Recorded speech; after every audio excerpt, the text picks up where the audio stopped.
హరిః ఓం.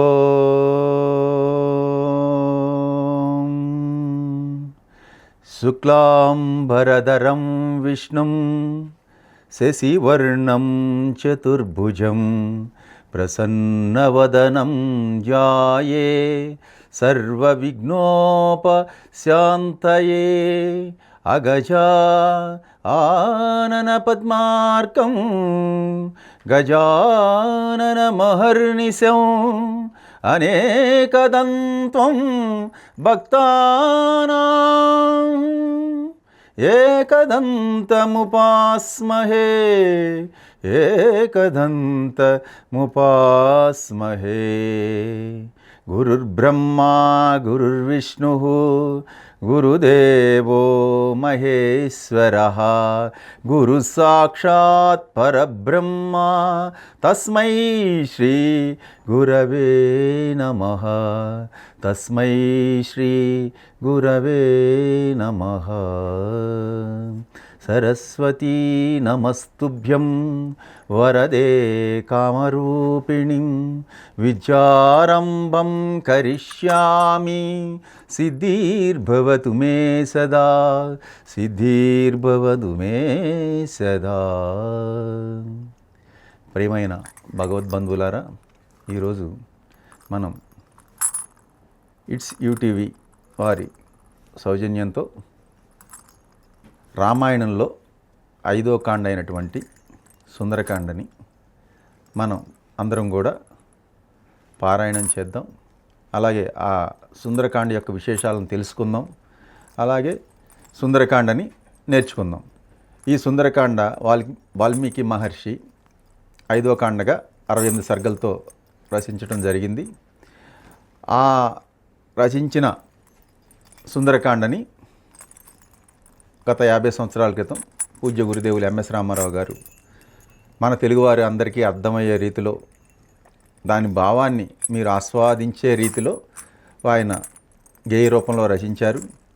ఆ రచించినటువంటి సుందరకాండని మనం అందరం కూడా విని పారాయణం చేసి తరించవలసిందిగా కోరుతూ, మరి ఒకసారి యూటీవీ యాజమాన్యానికి, అలాగే కారకులు ప్రేరకులు అయినటువంటి స్వామివారికి, ప్రేరేపించిన స్వామివారితో ప్రేరేపింపబడి ఇక్కడ చెప్తున్నందుకు మన బైరిశెట్టి నాగరాజు గారికి హృదయపూర్వక ధన్యవాదాలు తెలియజేసుకుంటూ, ఇక ఈ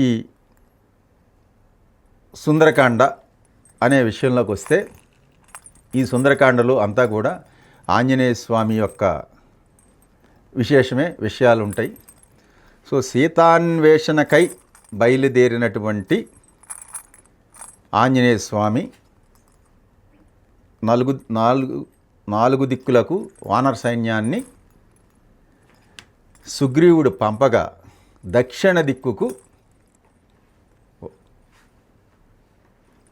జాంబవంతుడు, అంగదుడు, నలుడు, నీలుడు, అలాగే స్వామివారు కొంతమంది సైన్యంతో వెళ్ళగా, ఇక్కడ వృద్ధుడైనటువంటి జాంబవంతుడు విచారణ చేసి, ఎవరైతే సముద్ర లంఘనం చేసి తిరిగి మళ్ళీ రాగలరని యోచించుతూ వాళ్ళలో వాళ్ళు తర్జన పడుతూ, కొంతమంది వెళతాము తిరిగి రాలేము, కొంతమంది వెళ్ళలేము అని ఇలా పడుతుండగా, అంతర్దృష్టితో దర్శించి జాంబవంతుడు ఆంజనేయ స్వామి వారిని ప్రేరణ చేసి, ప్రేరేపించి, ఉత్సాహపరిచి లంకకి వెళ్ళటానికి ప్రేరేపించగా స్వామివారు బయలుదేరి లంక చేరుకోవటం, అలాగే లంకలో సీతామాత అన్వేషణ కోసం పరితపించి చివరికి అమ్మవారిని దర్శించి, తదనంతరం లంకని దహించి, ఆ తదనంతరం అమ్మవారి దర్శనం చేసుకుని మరలా తిరిగి స్వామివారు రాముల వారిని చేరుకుని వృత్తాంతం అంతా కూడా అమ్మవారు జీవించి ఉన్నారు అనే సందేశాన్ని అమ్మవారికిన చూడమని తీసుకొచ్చి స్వామివారికి ఇచ్చి కౌగిలించుకుని పాద నమస్కారం తీసుకోవడంతో ఈ సుందరకాండ 68 సర్గలు ముగింపు జరుగుతుంది. ఇటువంటి సుందరమైనటువంటి సుందరకాండని అతి సుందరంగా తెలుగులో గేయ రూపంలో రచించినటువంటి ఎంఎస్ రామారావు గారికి మన తెలుగువారం కృతజ్ఞతలు తెలియజేసుకుంటూ ఇక కథలోకి వెళ్దాం. సో కథలోకి వెళ్ళేటప్పుడు ఈరోజు మానవులందరిలో కూడా ఏ విషయం చేసినా నాకేంటి అనే భావంలోనే మానవులందరూ ఆలోచిస్తున్నారు. సో ఈ సుందరకాండ వింటే నాకేంటి, చేస్తే నాకేంటి, సో దీన్ని పలికితే నాకేంటి అనే మన ప్రేక్షకులందరికీ కూడా తెలియజేయండి ఏంటంటే, ఈ సుందరకాండ 50 సంవత్సరాల క్రితం ఆయన రాసి రికార్డింగ్ చేసి గత కొన్ని సంవత్సరాలుగా 50 సంవత్సరాల నుంచి కూడా దేవాలయాల మీద ఈ సుందరకాండ వచ్చేది. ఒక 32 సంవత్సరాల క్రితం ఇదే సుందరకాండని నేనే రామాలయంలో పెడుతూ దీన్ని పాడాలని నాకు సంకల్పం, కోరిక ఉండేది. ఆ కోరిక గత కొన్ని సంవత్సరాలుగా తీరింది. సో ఈ సుందరకాండ చేస్తే నాకేంటి అనే భావం నాలో ఎప్పుడూ లేదు. సో నేను 2022 నవంబర్ 15న మా రామాలయంలో నేను ప్రారంభించిన 27వ సుందరకాండ, మొదలెట్టిన కాడి నుంచి 27వ సుందరకాండని మా గ్రామం రామాలయంలో చేయటం జరిగింది. మీకు ఇక్కడ భగవంతుడి యొక్క నిదర్శనం అనేది చెప్పడానికి నేను చెప్తున్నాను.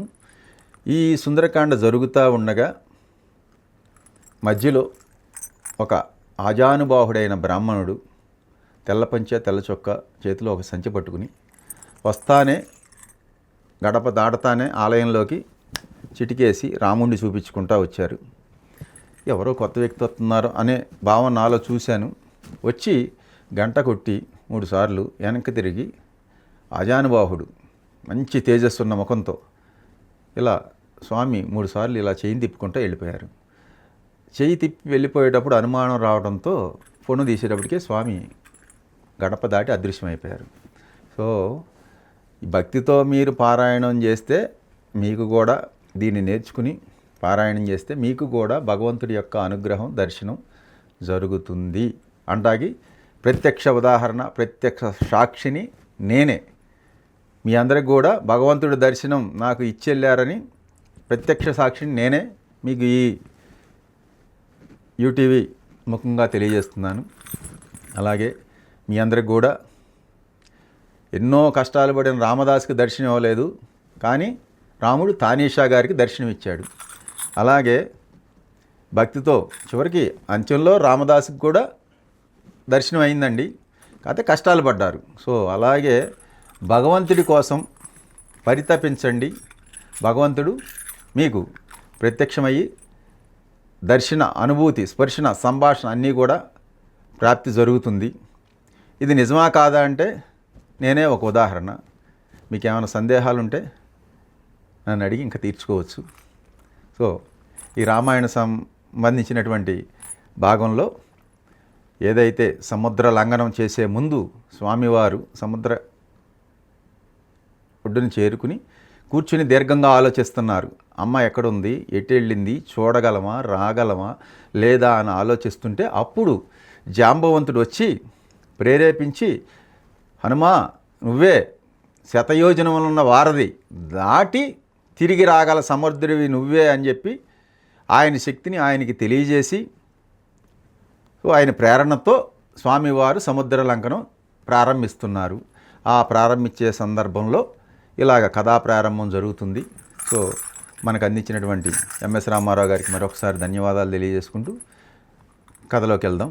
ఆపదామపహర్తారం దాతారం సర్వసంపదాం లోకాభిరామం శ్రీరామం భూయో భూయో నమామ్యహం. శ్రీ హనుమాను గురుదేవులు నాయద పలికిన సీతారామ కథానే పలికెద సీతారామ కథ.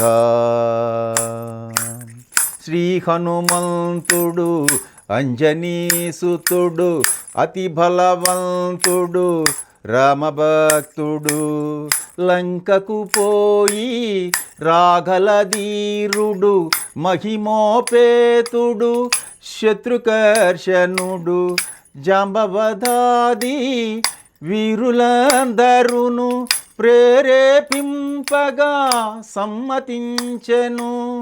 లంకేశ్వరుడు అపహరించిన జానకీ మాత జాడ తెలిసి కొన్నా.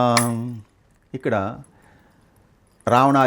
లంకాధిపతి అయిన రావణుడు అపహరించినటువంటి అమ్మవారిని జాడ తెలుసుకోవడానికి జాంబవంతుడు, నలుడు, నీలుడు, అంగదుడు మొదలుగా వానరులందరూ ప్రేరేపణతో స్వామివారు లంకానగరం చేరుకుంటాకి బయలుదేరుతున్నారు.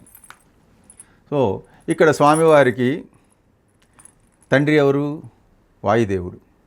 ఆ వాయుదేవుడి యొక్క వరం వల్ల స్వామివారు జన్మించటంతో అక్కడ స్వామి ప్రార్థిస్తూ కార్యార్థి అయి బయలుదేరుతూ ఒకసారి తండ్రికి నమస్కరించుకున్నారు. అలాగే సూర్యచంద్రులు పగలు రాత్రులు ఏర్పడ్డ కారణమైనటువంటి నవగ్రహాల్లో గ్రహాలైనటువంటి సూర్యచంద్రులు కూడా నమస్కరించుకుని మహేంద్రగిరి మీద పర్వతం మీద కాలు పెట్టి స్వామి ఇలా నిఠారుగా ముఖాన్ని పైకి లేపి నిఠారుగా నడుం పెట్టి ఒక్క ఉదుటున లంఘించే విషయంలో స్వామి ఆ పర్వతాన్ని ఒక తొక్కు దొక్కారు. సో ఇక్కడ ఆ పర్వతాన్ని ఒక తొక్కు దొక్కినప్పుడు వచ్చిన ధ్వని శబ్దంతో అంతా కూడా ఇలా ఒక షేక్ వస్తుంది జరిగింది ఆ పర్వతం అంతా. సో ఈ సన్నివేశంలో స్వామివారు తండ్రిని ప్రార్థిస్తూ తన తండ్రి అయినా వాయుదేవునకు సూర్యచంద్ర బ్రహ్మాది దేవులకు వానరేంద్రుడు మహేంద్రగిరిపై వందనములిడే పూర్వాభిముఖుడై రామనామమున పరవశుడయ్యే రోమరోమమున పులకితుడయ్యే కాయము పెంచే కుప్పించి ఎగసే దక్షిణ దిశగా లంక చేరగా. సో ఇక్కడ స్వామి తన కాయాన్ని పెంచి దక్షిణ దిశలో ఉన్న లంక చేరటానికి కుప్పించి ఎగుస్తున్నారు. ఎక్కడ? ఆ పర్వతం మీద నుంచి మహేంద్రగిరిపై నుంచి స్వామివారు అలా ఒక్కసారి ఒక్క ఉదుటిన పైకి లేచారు. సో ఆ స్వామి యొక్క పదఘట్టనకి ఎలా ఉందంటే పవనతనయుని పదఘట్టనకే పర్వతరాజము గడగడ వణకే పల పుష్పాదులు జల జల రాలే పరిమళాలు గిరి శిఖరాలు నిండే పగిలిన శిలలా ధాతువులెగసే రత్నకాంతులు నలు దిశల మెరసే గుహలను దాగిన భూతములధిరి దీనారవముల పరుగిడె బెదరి శ్రీ హనుమాను గురుదేవులు నాయద పలికిన సీతారామ కథానే పలికెద సీతారామ కథ. ఎప్పుడైతే స్వామి ఒక్కసారే తన పదఘట్టన చేత ఒక్క తొక్కు దొక్కారో అక్కడ పర్వతరాజమే గడగడా వణికింది.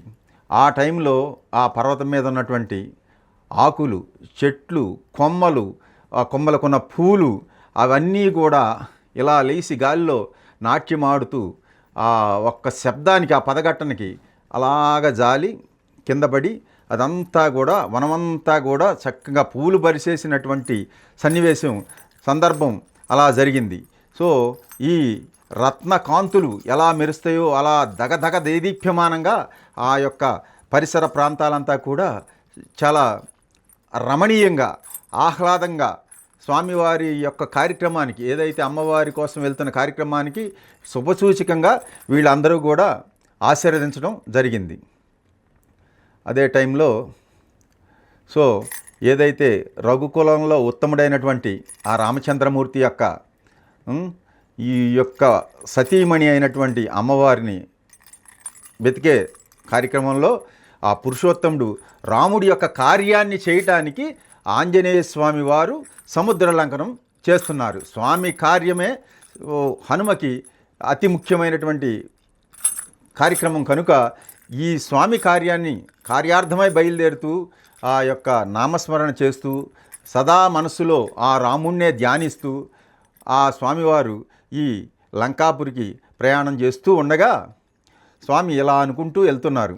రఘుకులోత్తముని రామచంద్రుని పురుషోత్తముని పావన చరితుని నమ్మిన బంటుని అనిలాత్మజుని శ్రీ హనుమంతుని స్వాగతమిమ్మని నీ కడ కొంత విశ్రాంతి తీసుకొని పూజలందుకొని పోవచ్చునని సగర ప్రవర్ధితుడు సాగరుడెంతో ముదమున పలికే మైనాకునితో.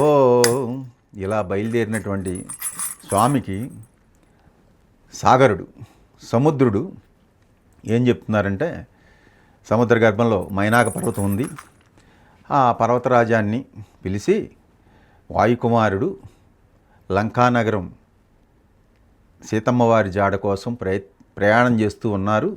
సో ఓ మైనాక, నువ్వు సముద్ర గర్భం పైకి వచ్చి ఈ యొక్క వాయునందండి అయినటువంటి స్వామికి ఆతిథ్యం ఇవ్వు, కాసేపు విశ్రాంతి తీసుకుని నీ దగ్గర స్వామి సేదదీరి మళ్ళీ తన ప్రయాణాన్ని కొనసాగిస్తారు అని చెప్పుచూ సాగరుడు మైనాకుని ఆదేశించారు.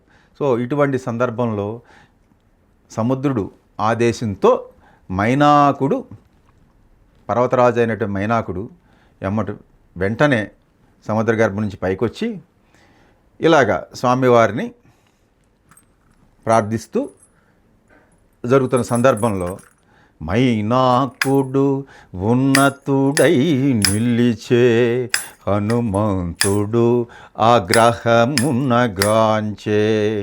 ఇది ఒక విఘ్నము కాబోలునని వారధి బడద్రోసే ఉరము చేగిరిని పర్వత శ్రేష్ఠుడా పోటున కృంగే పవనతనయుని బలముగని పొంగే తిరిగి నిలిచే హనుమంతుని పిలిచే తన శిఖరముపై నరుని రూపమై శ్రీ హనుమాను గురుదేవులు నాయద పలికిన సీతా రామ కథాన్నే పలికెద సీతారామ కదా. ఏదైతే సముద్ర గర్భంలో ఉన్నటువంటి మైనాకుడు పైకొచ్చి కనపడగానే స్వామికి ఒకసారి కోపం వచ్చింది.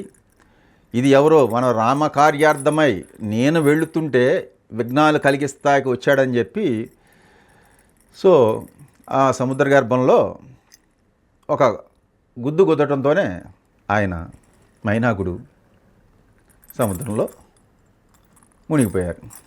సో ఆ సమయంలో సరే స్వామి యొక్క పిడి దెబ్బ తిని మళ్ళీ తిరిగి నిలబడి స్వామిని ప్రార్థించారు. అయ్యా, ఒక మానవ రూపంలోకి వచ్చి స్వామిని ఇక్కడ ఈ సన్నివేశంలో ప్రార్థించారు. స్వామి, మీరు రామకార్యార్థమై వెళుతున్నారు. సో మీరు నా శిఖరం మీద కాసేపు విశ్రాంతి తీసుకుని ఫల పుష్పాదులు స్వీకరించి మా ఆతిథ్యం స్వీకరించి మీరు కార్యాన్ని చేయండి అని చెప్పి ఆ మైనాకుడు ప్రార్థన చేస్తూ ఇలాగా స్వామివారికి అంజలి ఘటించి నమస్కరించాడు. అప్పుడు స్వామివారు ఆ యొక్క మైనాకుడితో ఇలా స్వామివారు మళ్ళీ సెలవిస్తున్నారు. ఏది కార్యక్రమానికి వెళ్తూ పెద్ద ఆయన వెళుతుండగా జరిగిన సంఘటనలో సో స్వామివారు మళ్ళీ ఇలాగా మనకి జరుగుతూ ఉంటే ఈ సన్నివేశాన్ని మనం చాలా చక్కగా పాడుకోవచ్చు. స్వామివారి సన్నిధిలో స్వామితో కూడి మనం పాడుకోవచ్చు. ఈ మైనాక పర్వతం స్వామివారితో ఇలా సంభాషిస్తుంది. వానరోత్తమా ఒకసారి నిల్లుమా, నా శిఖరాల శ్రమ తీర్చుకొనుమా, కందమూలములు ఫలములు తినుమా, నా పూజలు గొని మన్ననలందుమా, శతయోజనముల పరిమితము గల జలనిధి నవలీల దాటిపోగల, నీదు మైత్రి కడు ప్రాప్యము నాకు, నీదు తండ్రి కడు పూజుడు నాకు. ఇక్కడ మైనాకుడు స్వామివారికి నమస్కరించి, అయ్యా ఒక్కసారి నిలబడి నా శిఖరం మీద శ్రమ తీర్చుకోండి, నా శిఖరంలో ఉన్నటువంటి కందమూలాలు ఫలాలు మిగతా పుష్పాలు ఇలాంటివన్నీ కూడా మీరు స్వీకరించి నా ఆతిథ్యాన్ని స్వీకరించి నా పూజలను అందుకొని ఈ కొంత సేదదీరి శతయోజనములు పొడవున్నటువంటి లంకా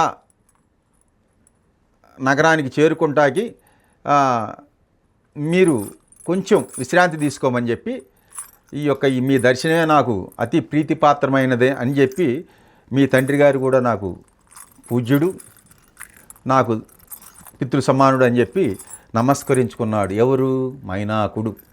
సో అటువంటి మైనాకుడిని స్వామివారు ఏం చేస్తున్నారంటే, ఆ పర్వతరాజాన్ని, ఆ పర్వతోత్తముడైనటువంటి నరుడి రూపంలో కనిపించినటువంటి మైనాకుడిని స్వామివారు చేత్తో నిమిరి, అయ్యా ఓ గిరిరాజా, నీ యొక్క కోరికని మన్నించి నీ కోరికకి నేను సంతసించాను, నీ సత్కారం నేను తీసుకుంటాకి నేను ప్రీతితో స్వీకరిస్తాను, కానీ నేను రామకార్యార్థమై వెళ్ళుచున్నాను, అది సాధించే వరకు కూడా నేను ఆగను.